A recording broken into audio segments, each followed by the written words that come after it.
Hello one, this is Sumit Kumar. I hope आप लोग बहुत अच्छा होंगे और बहुत अच्छा मैथमेटिक्स कर रहे होंगे। आज की वीडियो में ना हम लोग बड़ा इंटरेस्टिंग क्वेश्चन करने वाले हैं। ठीक है। और कॉन्सेप्ट भी इसकी मदद से हम लोग सीखने वाले हैं। आज का जो क्वेश्चन है, दिस क्वेश्चन टॉक्स अबाउट कि well, if you have an entire function and for each 1 by n values attained by f infinitely many times, right? That means एक entire function है एंड कोई भी आप नेचुरल नंबर दो n, दो जो value 1/n है, it will be attend bye f infinitely many times. That means you have infinitely many complex numbers such that f of z equal to 1 by n, and this is true for all n. Then they are talking about what you can say about the functions.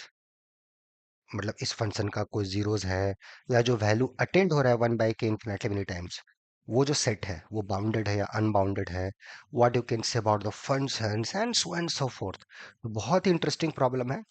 Part सी का problem है। इसी बार जुलाई के exam में net के आया हुआ question है और ये बहुत इंपॉर्टेंट है। जो इसमें कॉन्सेप्ट यूज हो रहा है, तो इस वीडियो में हम लोग ये सारी चीजें देखने और सुनने की कोशिश करेंगे कि क्या चीजें हैं। ठीक है। तो चलिए पहले क्वेश्चन समझते हैं। जो मैंने बोला है वही लिखा हुआ पीछे है, बस इसको एक बार और अच्छे तरीके से समझ लेते हैं। ठीक है। बताइए।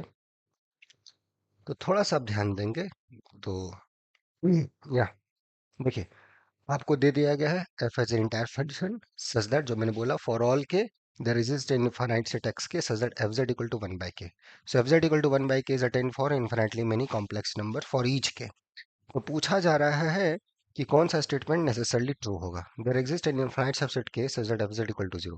मतलब fz इक्वल टू 0 मतलब फंक्शन का जीरोस होगा और वो इनफिनिटली मेनी जीरोस होगा। That's the question. There exist a non empty closed subset जहाँ पे एफ जेड इक्वल टू 0 होगा फॉर ऑल जेड। मतलब एक नॉन एम्प्टी क्लोज सबसेट भी आप फाइंड कर सकते हैं जहाँ पे एफ का जीरोस होगा। ठीक है। Third, the set x k is unbounded for each k. Fourth, there exist a bounded sequence z k. अगर कोई बाउंडेड सीक्वेंस मिल रहा है z k such z k belongs to x k for all k, then f has a zero. Right. तो देखिए question जो मैंने बताया, F के जीरोस के बारे में बात हो रही है। राइट। कि एफ का जीरो हमेशा मिलेगा कि नहीं मिलेगा, या इस कंडीशंस में मिलेगा, या फिर वो जो सेट एक्स के जो फंक्शन एज्यूम कर रहा है 1 बाय के वैल्यू, क्या वो इन्फिनेटली मेनी टाइम्स वो जो सेट है वो अनबाउंडेड है या नहीं है, उसके बारे में। तो बड़ा इंटरेस्टिंग क्वेश्चन है। ये किस कैटेगरी में बिलोंग करेगा ये question? Actually this question belongs to the singularities of an entire function. तो फंक्शन का अगर आपने प्रॉपर्टीज समझा है तो क्वेश्चन आपसे बन जाएगा। अदरवाइज बहुत डिफिकल्ट है टू आंसर दिस क्वेश्चन। कुछ ऑप्शंस आप हटा सकते हैं इस टाइप के क्वेश्चंस में, बट वो भी जब हटाएंगे तो बशर्ते वो कंडीशन सेटिस्फाइड हो। ठीक है। तो गिवन क्या है, पहले हम लोग देख लेते हैं कि गिवन क्या है भैया, हाइपोथेसिस क्या है हमारे पास, वो बहुत जरूरी है। सो गिवन क्या है? गिवन ये है कि जो मेरा इंटायर फंक्शन है, ये f z equal to 1 by k attains हो रहा है for infinitely many Z,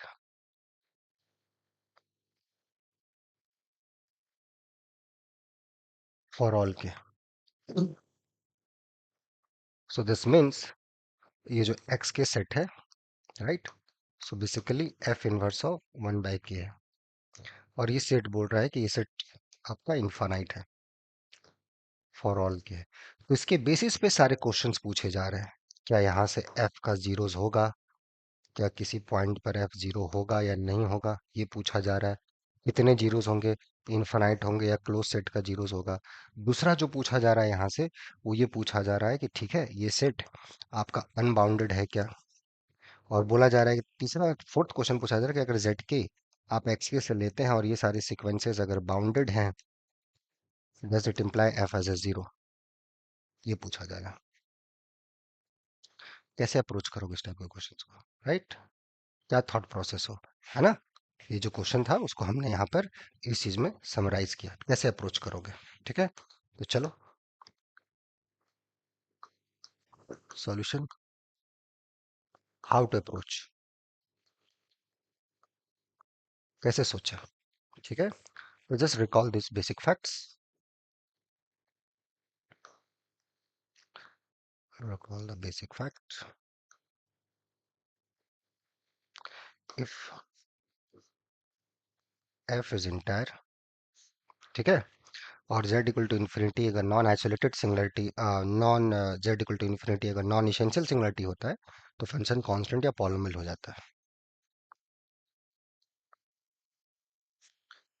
it is non essential singularity, then f is a polynomial. Here I includes constant function को you can also treat them as a polynomial. तो क्या यहाँ पर ये function polynomial होगा according to the given information? वहाँ बोला जा रहा है कि एफ जेड जो 1/k है ये इन्फिनेटली मेनी टाइम्स अटेंड हो रहा है 1/k। तो क्या यहाँ से बोल सकते हैं पॉलिनोमियल होगा? No. So so by given information, so from given information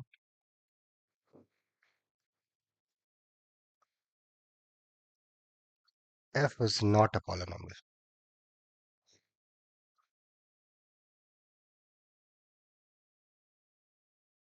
F is not a polynomial. Why?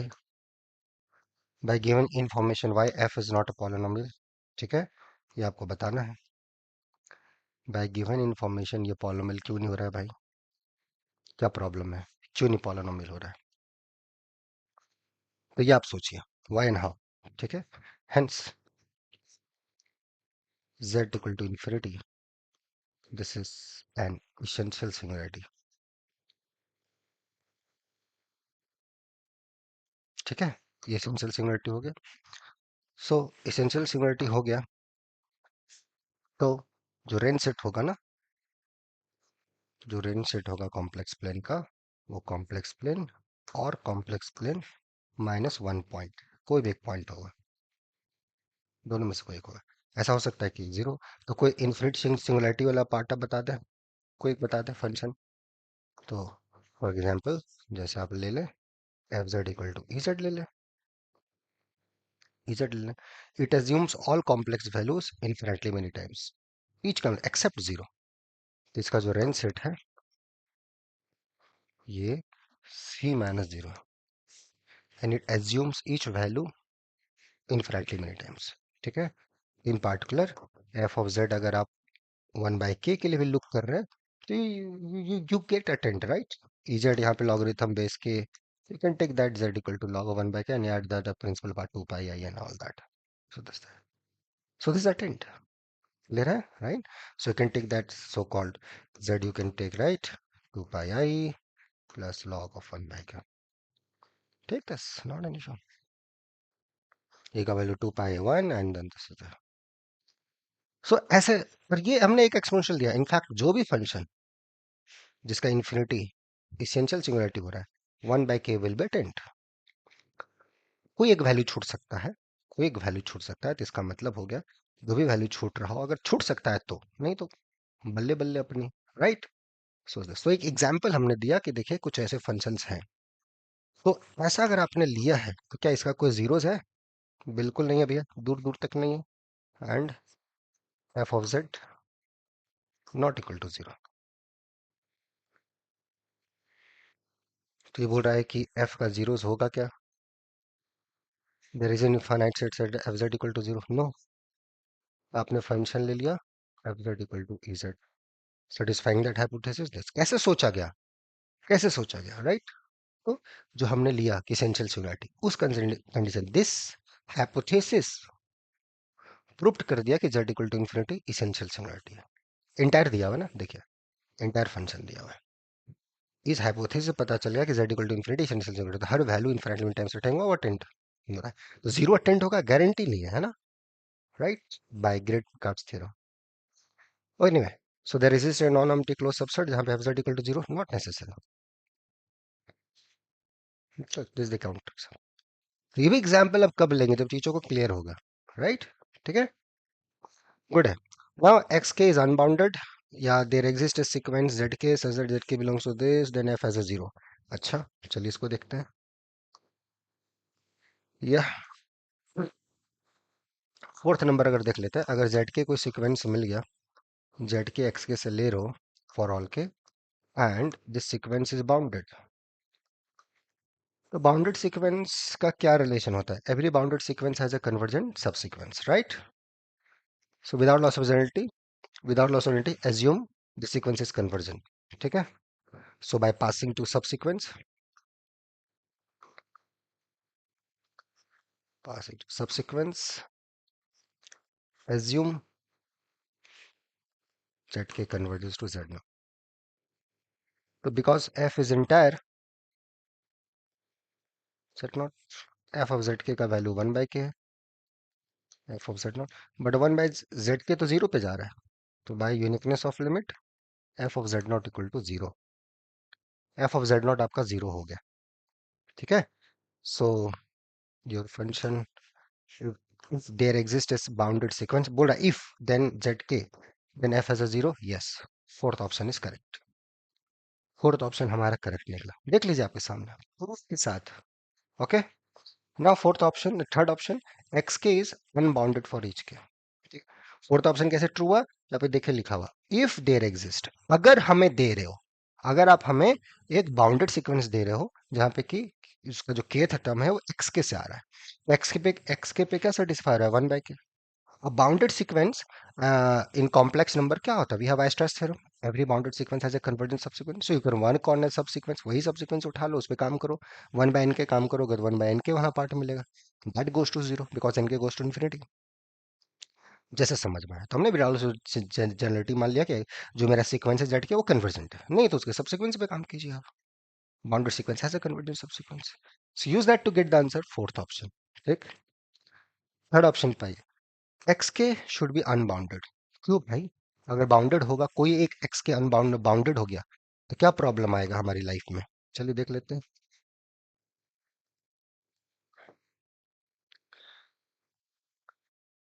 Suppose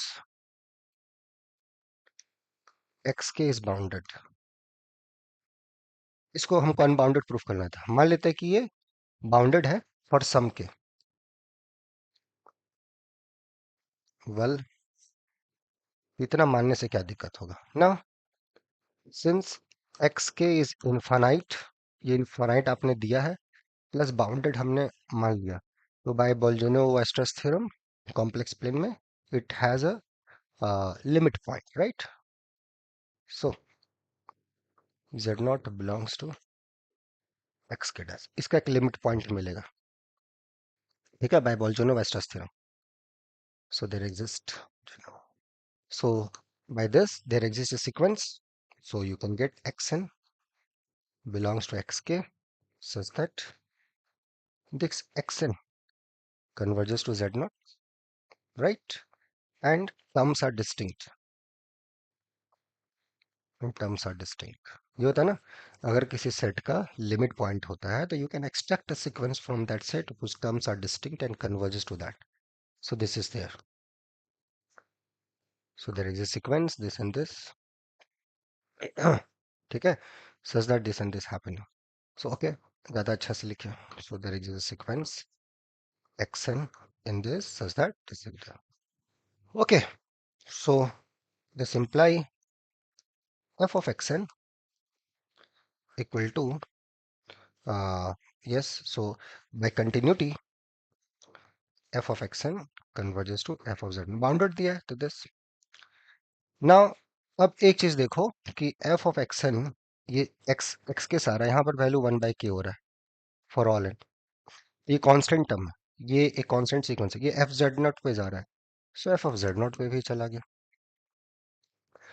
so my function entire दिया है, हाँ? तो यूनिकनेस थ्योरम आपने पढ़ा होगा. यूनिकनेस थ्योरम बोलता है अगर कोई फंक्शन है, इंटायर फंक्शन है, किसी वैल्यू को एज्यूम कर रहा है, या कोई हॉलोमॉर्फिक फंक्शन है रीजन में, और किसी वैल्यू को अटेंड कर रहा है इन्फिनेटली मेनी टाइम्स, और जहां पे अटेंड कर रहा है उसका लिमिट पॉइंट उसी सेट के अंदर है, उसी डोमेन के अंदर है, उसी रीजन के अंदर है, तो फंक्शन कांस्टेंट हो जाएगा.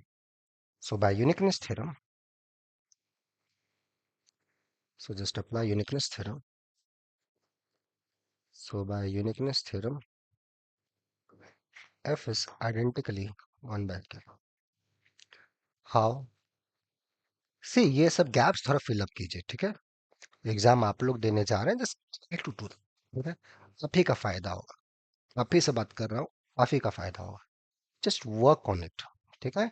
बहुत बार वर्क करने से भी चीजें नहीं हो रही है ना, तो फिर एक बार ठंडे दिमाग से सोचें कहाँ दिक्कत है, उसको कैसे सुधार किया जा सकता है. ठीक है, ये अभी 7 दिन में नहीं हो सकता. आगे आप सुधार करना चाहते कि नहीं चाहते, वो आपको डिसाइड करना है.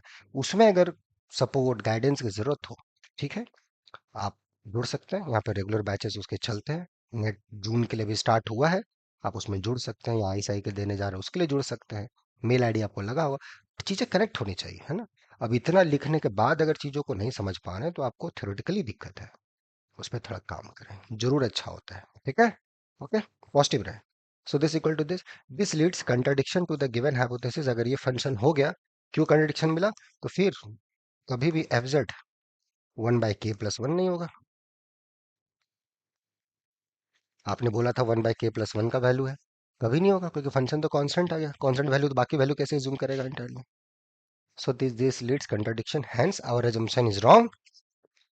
सो next k, this is unbounded for all k, and that's the proof, right. That's a proof to this question. So come back. So this is the correct option. That's it, x k is unbounded. तो कितना complication जैसा दिख रहा था, but आप देखें ये कितना आसान है, कितना आसान प्रॉब्लम है। चीजों को अगर थोड़ा ढंग से देखोगे तो बहुत ही आसान हो जाएगा, नहीं रहेगा तो दिक्कत होगा। ओके, ठीक है। तो ऐसे ही इस टाइप के क्वेश्चंस को बनाना है और आगे बढ़ना है, ठीक है। पॉजिटिव रहे, अभी कम समय बचा है, जो बचा है उसमें अपना बेस्ट करने की कोशिश करें और बढ़िया करें, ठीक है। स्पीड की दिक्कत है तो यहाँ टेस्ट सीरीज है, टेस्ट सीरीज में जुड़ सकते हैं और बढ़िया कर सकते हैं। और अब बढ़िया रहे, ठीक है, बढ़िया रहे, ज्यादा प्रेशर ना लें। आगे जो होगा देखा जाएगा, मेहनत कीजिए अच्छे से। और आगे जुड़ना चाहते हैं तो मेल करें, ठीक है। और मस्त रहे मैथमेटिक्स फील्ड में। ओके, मिलते हैं नेक्स्ट वीडियो में, till then take care, bye.